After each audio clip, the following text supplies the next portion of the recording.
ngasigi videos dadi mamangi website sabagi makha satharak poina image hapsan baga photo gum hapsan baga ko aduga table gum sabaga ma yengsi ko folder je hanga thamme right click namme samjalage ko side dum mamang dum tawrala amnina the koi first ina semaka tu je kaino ha kanda index .html kaigina oh e driven index.html ko dagidi sinamani sinambirani hala ani ko document lai jerasini maming do image sapa photo hapsan doine bu ko do aina photo am download tor thambane sida si photo je sida hapsan ge bu ko hapsan matam sida kedawrani thore ko sida aina e doiba keno sina I ne M ne G ne si e matam thokjarani du srcalt hani src na source ni ko kadai de la ka doino habni adudi kanano koi gidi flower ntra flower ne bu ko aduna koi flower isala jeba se flower.jpg thokjare ko flower.jpg nakan de yengse amti sawi ko external browser de yengse amti sound thore ko kegina image aso boy be ne ba adu aina ji image picture han je ba ko ma picture han ga de ga kan da asi picture ding ga sman to se asu yam sawo po se phare se picture le ji ne han mai tawraga magi white se kya ohenjige 100 epic male 100 sidi ko 500 se are px hap to je ko se happy darkar ke oide ko heying css tawra kana de si darkar oira kani adu hojki de darkar oide ko ado white ire height su ibe ado aina height se idribe maram ji yengji ko height idribe maram ji kaina kana height se aina kudamoina se ameta 200 haijala je to magi aspect ratio am leje doine ko se 2:3 be 3:2 amaka leje ba to any ratio je thugai ra ani maram di aina si je compact to hangre ba sigi pot si da yana na ban aduna either white ngak te igera adagi di height te igera height te ige je white na ta ko si height se height ige je som kai de height ta mon thoi si le ko ado alt if ki kana bi kai na kana se internet tap na maram moinaga aigi area aigi mafam sida karigumba flower se load to wangam dre khala je na tragana in if da lan gre khala je ko ado aigi di internet cd local da kana to woni na website da aseng ba to wona to live sat pana tabni na internet tat pagi keno di uba yara roidana aduna data je maming je mana hala roige ba ko one isala je ba to jik phangre kem thok tre na sa kaino khangre adu alt se hap ro je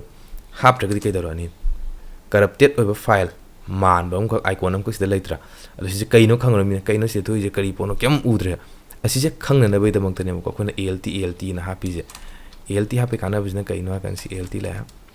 alt happy kana bizna sida iri je flower ni dana ko asi leire pose flower gi image ne ha je khangan duine aduna kamai isi ke ha kan flower image ne ko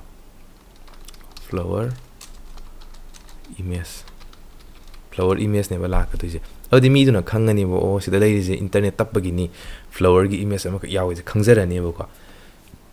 ado loire image gi dis de loire ko atoba folder da yaw bo era kana sida khona sumaina ga hapakani sigi je sumaina taraga sumaina tar hapakwa yaw rakani bo ko do khojki de ko di sigi folder is the same folder da yaw boni na sidam ira je yare si mangare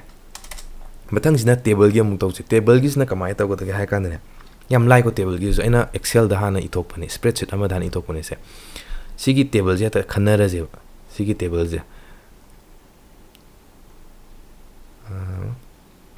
sigi table je sina row ko som pareng je pajina sina row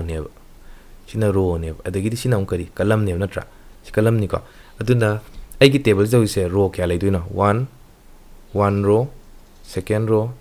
third row fourth row fifth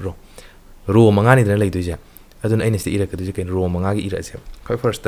table ani ira se table laira aduga row manga ni ko lai duja na tr table row hai ni ko si ja first row ni ko si sina first row laira ai sik tor ke bayang so second row third row fourth row fifth row level laira fifth row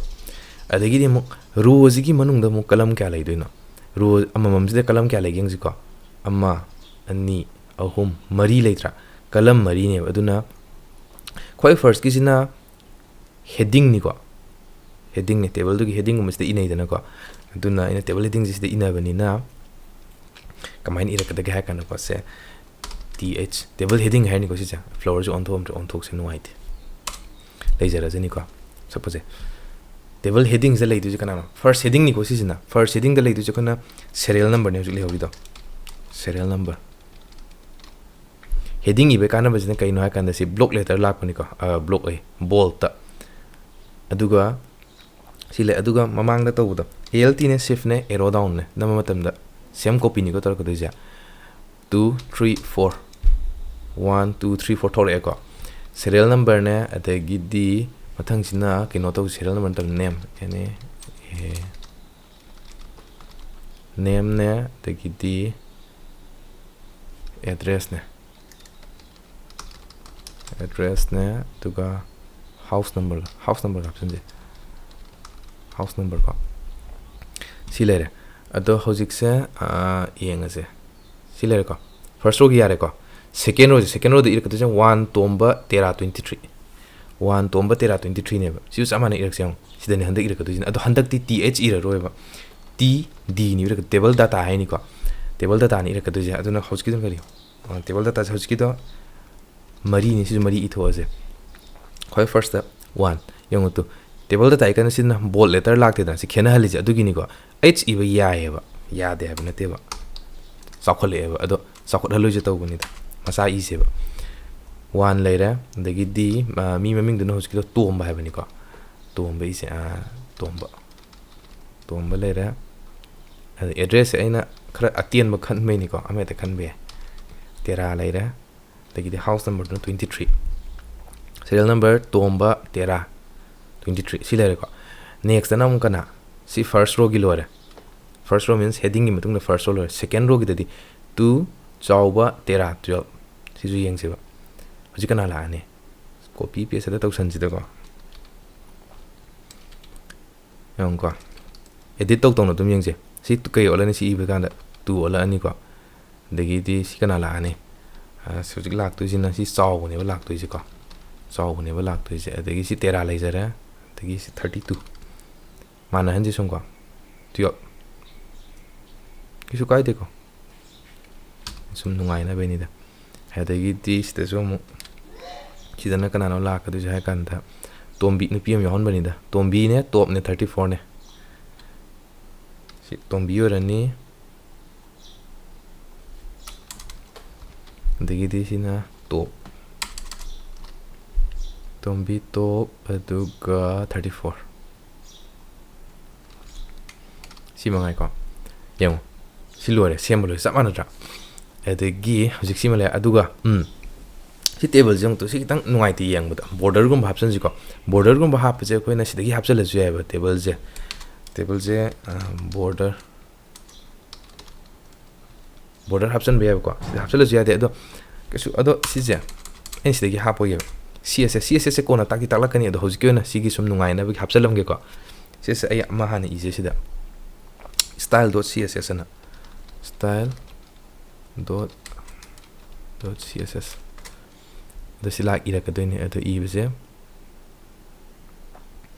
style.css sida iga da link na ha ga da ko link haraga thoksare masana href da style.css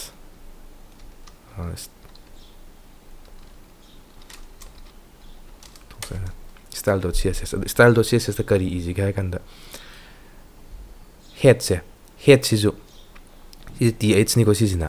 moi ji jo border hapsan je ba th sa si ko na takla kani ko ji kidi si dam yeng gi je th sa ko na border hapsan be wanda border si da 2 pixel ha je border se 2 pixel aduga color jina solid black return to like ko adagi di amu td data je table data je jo mai tau ji ha kan da professional way dekho ne kai lak de kan stu ju border si chaman ha le je kuine sang nam sira si loi la ko irai lai ko hoji ha pe do si ko na tam je hoji sum khang na bai wa ne kamai tar link tau si gi style je sida kamai link tau sali no ut pai wa ne ba sina ko do si le re ado ꯍꯧꯖꯤꯛ ꯁꯤꯃ ꯂꯩꯔꯝꯅꯤꯅ last ꯑꯃꯇꯪꯒ ꯍꯥꯞꯁꯦ last ꯍꯥꯞꯇꯣꯏꯕ ꯑꯃꯁꯦ ꯀꯩꯅꯣ ꯍꯥꯏꯔꯀꯥꯟꯗ ꯁꯤ ꯂꯥꯁꯀꯤ ꯇꯣꯇꯦꯜꯁꯦ 1 2 3 4 5 ꯇꯣꯇꯦꯜꯅꯦ ꯍꯣꯀꯣ ꯁꯤꯁꯦ ꯑꯩ ꯃꯊꯪꯗ ꯑꯃꯗ ꯑꯣꯏꯅ ꯍꯥꯏꯒꯦ ꯍꯧꯖꯤꯛꯐꯥꯎꯒꯤꯗꯤ ꯁꯤꯒꯤ ꯂꯩꯖꯔꯖꯅꯨ ꯁꯤꯁꯨ ꯂꯩꯖꯔꯖꯅꯨꯀꯣ ꯂꯣꯏꯔꯦꯀꯣ ꯂꯣꯏꯕꯩꯗꯤ ꯑꯗꯨ ꯁꯤꯗ ꯑꯗꯣ ꯀꯔꯤꯒꯨꯝꯕ ꯑꯩꯅꯅꯦ ꯁꯨꯃꯥꯏꯅ ꯁꯦꯝꯕ ꯌꯥꯏꯕꯗꯣ ꯑꯩꯅ ꯀꯣꯜ ꯁ꯭ꯄꯥꯟ ꯔꯣ ꯁ꯭ꯄꯥꯟ ꯍꯥꯏꯕ ꯑꯃ ꯁꯤꯖꯤꯟꯅꯔꯛꯀꯗꯣꯔꯤ ꯀꯣꯜ ꯁ꯭ꯄꯥꯟ ꯍꯥꯏꯁꯤꯅ ꯀꯩꯅꯣ ꯍꯥꯏꯔꯀꯥꯟꯗ ꯀꯔꯤꯒꯨꯝꯕ ꯗꯥꯇꯥ ꯑꯃꯅ ꯀꯂꯝ ꯑꯅꯤꯃꯛ ꯂꯧꯁꯟꯅꯤꯡꯉꯦꯕ ꯑꯩꯈꯣꯏꯅ ꯁꯤ ꯑꯦꯛꯁꯦꯜꯗ ꯁꯤꯁꯦ ꯃꯔꯖ ꯇꯧꯔ ꯇꯧꯕꯗꯣ ꯈꯪꯉꯤꯗꯅ ꯁꯤꯒꯤ ꯗꯤꯒꯤ ꯀꯂꯝꯁꯤꯒ ꯏꯒꯤ ꯀꯂꯝꯁꯤꯒ ꯑꯅꯤꯁꯦ ꯑꯃꯈꯛꯇꯅ ꯑꯣꯏꯍꯟꯅꯤꯡꯉꯦꯕ ꯑꯗꯨ ꯑꯣꯏꯇꯥꯔꯗꯤ ꯁꯤꯗ ꯑꯩꯈꯣꯏꯅ ꯀꯂꯝ ꯁ꯭ꯄꯥꯟ ꯁꯤꯖꯤꯟꯅꯔꯛꯀꯅꯦꯕ ꯈꯨꯗꯝ ꯑꯣꯏꯅ ꯅꯦꯝꯒꯤ ꯇꯣꯝꯕꯅ ꯁꯦꯔꯤꯌꯦꯜ ꯅꯝꯕꯔ 1ꯒꯤꯀꯣ ꯁꯤꯒꯤ 1ꯒꯤ ꯇꯣꯝꯕꯁꯤꯅꯅꯦ ꯐꯥꯔꯁꯠ ꯀꯂꯝꯒ ꯁꯦꯀꯦꯟड ꯀꯂꯝꯒꯁꯦ ꯑꯅꯤꯃꯛꯁꯦ ꯇꯣꯝꯕ ꯏꯍꯟꯅꯤꯡꯉꯦꯕ ꯁꯤꯗ ꯇꯣꯝꯕ ꯁꯦꯔꯤꯌꯦꯜ ꯅꯝꯕꯔ 1 ꯇꯣꯝꯕꯒ ꯇꯦꯔꯥꯒꯁꯦ ꯑꯃꯈꯛꯇꯗ ꯇꯣꯝꯕ ꯏꯍꯟꯅꯤꯡꯉꯦ ꯑꯗꯨ ꯑꯣꯏꯇꯥꯔꯗꯤ ꯀꯩꯗꯧꯔꯛꯑꯅꯤ ꯇꯦꯔꯥꯁꯦ ꯀꯛꯊꯠꯈ꯭ꯔꯒꯦꯀꯣ ꯁꯤꯒꯤ ꯇꯦꯔꯥꯁꯦ ꯀꯛꯊꯠꯂꯒꯦ ꯑꯗꯨꯒ ꯇꯤꯗꯤꯁꯦ ꯁꯤꯗ ꯑꯩꯅ ꯀꯩ ꯏꯔꯛꯀꯗꯒꯦ ꯍꯥꯏꯔ ꯀꯥꯟꯗꯀꯣ ꯀꯣꯜ ꯁ꯭ꯄꯥꯟ ꯑꯅ ꯑꯃ ꯏꯔꯛꯀꯅꯦꯕ ꯀꯣꯜ ꯁ꯭ꯄꯥꯟ ꯏꯀꯣꯜ ꯇꯨ ꯀꯂꯝ ꯑꯅꯤ ꯂꯧꯋꯦ ꯍꯥꯏꯅ ꯇꯧ ꯇꯣꯝꯕꯅ ꯍꯧꯖꯤꯛ ꯁꯤ ꯀꯂꯝꯒ ꯑꯦꯗ꯭ꯔꯦꯁꯀꯤ ꯀꯂꯝꯁꯦ ꯄꯨꯟꯅ ꯂꯧꯁꯟꯈ꯭ꯔꯦꯀꯣ ꯃꯥꯅ ꯁꯤꯁꯦ ꯀꯔꯝ ꯀꯥꯟꯗ ꯀꯥꯟꯅꯔꯛꯀꯗꯒꯦ ꯍꯥꯏꯔ ꯀꯥꯟꯗ ꯑꯩꯈꯣꯏꯅ ꯑꯗꯨꯝ ꯑꯦꯛꯁꯦꯜꯒꯤ ꯃꯔꯖ ꯇꯧꯕꯗꯨꯅꯤꯗ ꯁꯤꯖꯤꯟꯅꯕ ꯃꯌꯥꯝ ꯂꯩꯀꯣ ꯑꯗꯨꯝ ꯈꯪꯒꯅꯤ ꯁꯤꯃꯅꯦ ꯑꯗꯒꯤꯗꯤ ꯑꯃꯨꯛ ꯍꯧꯖꯤꯛꯀꯤ ꯇꯣꯝꯕꯁꯨ ꯇꯦꯔꯥ ꯑꯣꯏꯔꯝꯃꯤꯀꯣ ꯑꯗꯨꯒ ꯁꯦ ꯆꯥꯎꯕꯒ ꯇꯣꯝꯕꯤꯒꯁꯦ ꯇꯦꯔꯥꯗꯩꯅꯦ ꯈꯜꯂꯁꯦ ꯑꯅꯤꯃꯛꯁꯦ ꯑꯗꯨ ꯑꯣꯏꯇꯥꯔꯗꯤ ꯁꯤꯒꯤ ꯇꯦꯔꯥꯁꯦ ꯑꯅꯤꯃꯛꯇ ꯑꯩꯅ ꯇꯦꯔꯥꯁꯦ ꯑꯗꯨ ꯑꯣꯏꯇꯥꯔꯗꯤ ꯆꯥꯎꯕꯁꯨ ꯆꯥꯎꯕꯒꯤ ꯇꯦꯔꯥꯒ ꯇꯣꯝꯕꯤꯒꯤ ꯇꯦꯔꯥꯒꯁꯦ ꯑꯅꯤꯃꯛꯁꯦ ꯀꯃꯟ ꯑꯣꯏꯕꯅꯤꯅ ꯑꯩꯅ ꯔꯣ ꯑꯃꯠꯇꯗ ꯏꯔꯛꯀꯗꯣꯏꯅꯦꯕ ꯁꯦꯝ ꯔꯣꯗ ꯑꯗꯨꯅ ꯀꯔꯝ ꯀꯥꯟꯗ ꯏꯔꯛꯀꯗꯒꯦ ꯆꯥꯎꯕꯒꯤ ꯔꯣꯗ ꯌꯦꯡꯁꯦ ꯀꯥꯏ ꯆꯠꯈ꯭ꯔꯦ ꯆꯥꯎꯕꯗꯣ ꯁꯤ ꯂꯩꯔꯦꯀꯣ ꯆꯥꯎꯕꯒꯤ ꯇꯦꯔꯥ ꯆꯥꯎꯕꯁꯦ ꯆꯥꯎꯕ ꯍꯥꯏꯔꯤꯕ ꯃꯥꯒꯤ ꯇꯦꯔꯥꯁꯦ ꯁꯤꯁꯦ ꯔꯣ ꯁ꯭ꯄꯥꯟ ꯂꯥꯛꯀꯗꯧꯕ ꯔꯣ ꯁ꯭ꯄꯥꯟꯁꯦ ꯑꯅꯤ ꯂꯥꯛꯀꯗꯣꯏꯅꯦ ꯑꯗꯩ ꯁꯤꯒꯤ ꯇꯣꯞꯁꯦ ꯀꯛꯊꯠꯈꯤꯕ ꯌꯥꯔꯦ ꯁꯤꯗ ꯇꯧꯔꯤꯁꯦ ꯀꯩꯝ ꯅꯠꯇꯦꯀꯣ ꯌꯦꯡꯁꯦꯕ ꯇꯣꯝꯕꯅ ꯀꯂꯝ ꯑꯅꯤ ꯂꯧꯒꯦ ꯍꯥꯏꯔꯒꯅ ꯇꯣꯝꯕꯒꯤ ꯃꯄꯥꯁꯤꯗ ꯀꯣꯜ ꯁ꯭ꯄꯥꯟ ꯀꯂꯝ ꯁ꯭ꯄꯥꯟ ꯏꯀꯣꯜ ꯇꯨ 2 ꯍꯥꯏꯕꯗꯤ ꯑꯅꯤ ꯂꯧꯁꯜꯂꯣ ꯍꯥꯏꯕ 3 ꯏꯔꯒꯅ ꯑꯍꯨꯝ ꯂꯧꯁꯟꯈ꯭ꯔꯅꯤꯀꯣ ꯑꯅꯤ ꯂꯧꯁꯟꯕ ꯑꯗꯨꯒ ꯆꯥꯎꯕꯒ ꯇꯣꯝꯕꯤꯒꯒꯤ ꯃꯄꯥꯗ ꯂꯩꯕ ꯇꯦꯔꯥꯁꯦ ꯁꯦꯝ ꯀꯩꯅꯣꯗ ꯔꯣꯗ ꯊꯝꯃꯣ ꯍꯥꯏꯔꯒꯗꯤ ꯁꯦ ꯔꯣ ꯑꯃꯈꯛꯇꯗ ꯄꯨꯂꯞ ꯄꯨꯟꯈ꯭ꯔꯦꯅ ꯃꯕꯥꯅꯤꯁꯦ ꯑꯗꯨ ꯑꯣꯏꯇꯥꯔꯗꯤ ꯆꯥꯎꯕ ꯇꯣꯝꯕꯤ ꯃꯄꯥꯗꯒꯤ ꯏꯔꯛꯑꯁꯨ ꯌꯥꯏꯀꯣ ꯆꯥꯎꯕꯗ ꯏꯁꯦꯕ ꯑꯗꯣ ꯆꯥꯎꯕꯗꯒꯤ ꯔꯣ ꯑꯅꯤ ꯂꯧꯁꯟꯕ ꯆꯥꯎꯕꯅ ꯔꯣ ꯑꯅꯤ ꯂꯧꯁꯟꯈꯤꯕ ꯑꯗꯨ ꯑꯣꯏꯇꯥꯔꯗꯤ ꯁꯤꯒ ꯑꯅꯤꯃꯛꯁꯦ ꯄꯨꯜꯂꯛꯀꯗꯣꯏꯅꯦꯕ ꯌꯥꯔꯦꯀꯣ ꯁꯤꯒꯤ ꯄꯣꯠꯁꯤꯃ ꯁꯤ ꯌꯥꯔꯦ ꯑꯇꯩꯗꯤ ꯑꯗꯨꯒ ꯑꯣꯀꯦ ꯑꯩꯈꯣꯏꯅ ꯐꯖꯅ ꯇꯦꯕꯜꯁꯦ ꯍꯦꯗꯔ ꯋꯦꯕꯁꯥꯏꯠꯀꯨꯝꯕ ꯏꯕ ꯃꯇꯝꯗꯁꯦ ꯍꯦꯗꯔ ꯂꯩꯔꯦ ꯑꯗꯒꯤꯗꯤ ꯕꯣꯗꯤ ꯂꯩꯔꯦ ꯑꯗꯒꯤꯗꯤ ꯐꯨꯇꯔꯒꯅ ꯑꯗꯨꯝ ꯁꯤꯖꯤꯟꯅꯩꯗꯅ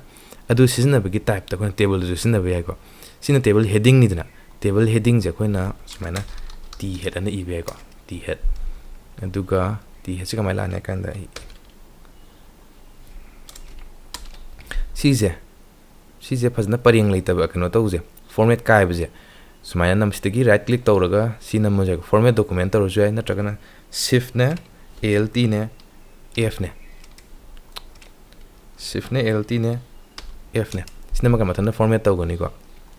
ꯑꯗꯨꯅ ꯑꯍꯣꯡꯕꯗꯤ ꯀꯩꯝꯇ ꯂꯩꯔꯣꯏ ꯍꯌꯦꯡ ꯑꯩꯅ ꯒ꯭ꯔꯨꯄꯤꯖꯝꯗꯣ ꯈꯤꯇꯪ ꯐꯖꯅ ꯃꯑꯣꯡ ꯇꯥꯅ ꯂꯩꯅꯕꯒꯤꯅꯤꯀꯣ ꯑꯗꯨ ꯑꯣꯏꯇꯥꯔꯗꯤ ꯁꯤꯅ ꯍꯦꯗꯤꯡꯅꯦ ꯈꯪꯉꯤ ꯏꯔꯥꯏ ꯂꯥꯏꯅ ꯍꯦꯗꯤꯡ ꯂꯩꯔꯦꯀꯣ ꯑꯗꯒꯤ ꯃꯣꯏ ꯑꯍꯨꯝꯁꯤꯅ ꯕꯣꯗꯤ ꯑꯣꯏꯍꯜꯂꯁꯦꯕ ꯁꯤꯁꯤꯅ ꯕꯣꯗꯤ ꯇꯤ ꯕꯣꯗꯤ ꯑꯗꯨꯅ X ꯁꯤꯒꯤꯁꯤꯅ ꯁꯤꯕꯣ ꯁꯤꯒꯤꯁꯤꯅ ꯕꯣꯗꯤ ꯂꯥꯛꯀꯗꯧꯕ ꯕꯣꯗꯤꯅꯤꯀꯣ ꯑꯃꯨꯛꯀꯁꯨ ALTꯅꯦ ꯁꯤꯐꯅꯦ Fꯅꯦ ꯑꯗꯨꯒ ꯂꯥꯁꯇ ꯁꯤꯗ ꯑꯃ ꯑꯩꯅ ꯍꯥꯞꯄꯁꯦ ꯁꯤꯗ ꯇꯣꯇꯦꯜ ꯏꯔꯒ 3 ꯏꯕꯁꯦ ꯅ ꯐꯨꯇꯔꯒꯤ ꯇꯥꯏꯞꯇ ꯁꯦꯝꯗꯣꯛꯁꯤꯀꯣ ꯁꯦ ꯀꯃꯥꯏꯅ ꯂꯥꯛꯑꯅꯤ ꯁꯤꯒꯤꯅ TR ꯍꯥꯏꯔꯒ ꯇꯣꯇꯦꯜ ꯏꯁꯦ ꯇꯣꯇꯦꯜ ꯑꯩ TR ꯏ ꯂꯩꯔꯦꯅꯦ TD ꯂꯥꯛꯀꯗꯧꯕꯅꯦ TD ꯇꯣꯇꯦꯜ ꯂꯩꯔꯦꯀꯣ ꯑꯗꯣ ꯁꯤꯁꯤꯅ ꯐꯨꯇꯔꯗ ꯂꯩꯍꯟꯁꯦꯕ T ꯐꯨꯇꯔ ꯒ꯭ꯔꯨꯞꯄꯤꯡꯒꯤꯅꯤꯀꯣ ꯁꯤꯗꯤ ꯑꯇꯩ ꯑꯩꯈꯣꯏꯅ ꯀꯩꯅꯣ ꯂꯩꯇꯦ ꯃꯥꯏꯗꯤ ꯀꯩꯗꯧꯔꯤꯅꯣꯅꯦꯍꯦ ꯁꯦꯔꯥꯟ ꯇꯨꯔꯥꯟ ꯇꯧ ꯂꯩꯔꯤꯅꯦ X ꯑꯗꯨꯒ ꯐꯣꯔꯃꯦꯠ ꯇꯧꯁꯦ ꯑꯃꯨꯛ ꯁꯤꯁꯨ ꯐꯣꯔꯃꯦꯠ ꯇꯧꯊꯣꯛꯑꯦ ꯇꯣꯝꯕꯤ ꯂꯩꯔꯦ ꯑꯗꯨꯒ ꯃꯣꯏ ꯃꯤ ꯄꯨꯂꯞꯅ ꯀꯌꯥꯅꯣ ꯑꯍꯨꯝꯅꯤꯀꯣ ꯂꯩꯔꯤꯁꯦ ꯑꯗꯨ ꯇꯥꯔꯗꯤ TDꯁꯤꯗ 3 ꯑꯃ ꯏꯊꯣꯛꯑꯁꯦ ꯑꯣꯀꯦ ꯑꯩ ꯒ꯭ꯌꯥꯟ ꯇꯥꯔꯦ ꯑꯩꯅ ꯁꯣꯏꯔꯤꯁꯦ ꯁꯤꯒꯤ ꯃꯅꯨꯡꯗ ꯏꯒꯗꯕꯅꯤ ꯀꯛꯄꯗ ꯑꯣꯟꯅ ꯇꯩꯅ ꯀꯛꯈꯤꯕꯀꯣ ꯑꯗꯨꯒ DD ꯁꯤ ꯑꯣꯏꯔꯗꯤ ꯌꯥꯔꯅꯤ रो निको सिजा सिगी रो जिगी अहानबदा टोटल लिबा मथंगदना 3 इरको टोटल 3 सी लेरेको सी खतनिको तौदुइजा सिदा करिगुम्बा डाउट लेरगदी अदुम हंगपा यानी कमेंटर जो अमदुर जो हंगपा यानी अदुबु अमतंगा रिवीजन की टाइप ता सालोंग चलमजेबको इमेज हापके हारगना सी सिजनबा अदगिदी टेबल इ गयागना खय फर्स्ट सिगी टेबल जिने लाकदुइजेको अदुगा सोमदुज उलम के नुंगाइना सिने लाकदुइसे serial number name address sina t h the e kangbudo table heading gi ko aduga group na karam da thamba table header t head ki manung da thamgi ba dei moi ohum sina body ira kuma tam da si kari td ngakani ko data ngakani si ju data ngakani aduga sina body gi manung salan ba aduga sina footer gi manung salan ba yare ko pocha